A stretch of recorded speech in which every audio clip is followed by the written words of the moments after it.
29ನೇ ದಿನವೂ ಜೋರಾದ ಯುದ್ಧ. ಬಹ್ರೇನ್ನ ಅಮೆರಿಕ ಸೇನಾ ನೆಲೆ ಮೇಲೆ ದಾಳಿ. 10ಕ್ಕೂ ಹೆಚ್ಚು ಕಡೆ ಭಾರೀ ಸ್ಫೋಟ.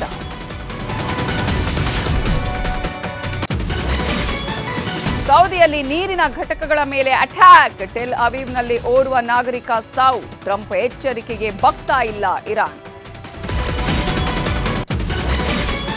ಚಿನ್ನಸ್ವಾಮಿಯಲ್ಲಿ ಇವತ್ತು ಐಪಿಎಲ್ ಉದ್ಘಾಟನಾ ಪಂದ್ಯ. ಸ್ಟೇಡಿಯಂ ಸುತ್ತ ಭಾರೀ ಬಂದೋಬಸ್ತ್. ಹಲವು ಕಡೆ ಸಂಚಾರಿ ಮಾರ್ಗಗಳ ಬದಲಾವಣೆ. ರಂಗೇರಿದೆ ಬೈ ಎಲೆಕ್ಷನ್ ಅಖಾಡ. ದಾವಣಗೆರೆಯಲ್ಲಿಂದು ಸಿಎಂ ಇಬ್ರಾಹಿಂ ಪ್ರದೀಪ್ ಈಶ್ವರ್ ಪ್ರಚಾರ. ಬಾಗಲಕೋಟೆಯಲ್ಲೂ ಭರ್ಜರಿ ಮತಬೇಟೆ. ಮಂಡ್ಯದ ಮೇಲುಕೋಟೆಯಲ್ಲಿ ವೈರಮುಡಿ ಉತ್ಸವ. ದೇವಸ್ಥಾನಕ್ಕೆ ಚಿನ್ನಾಭರಣ ರವಾನೆ. ತುಂಬಿ ತುಳುಕುತ್ತಿದೆ ಭಕ್ತ ಸಾಗರ.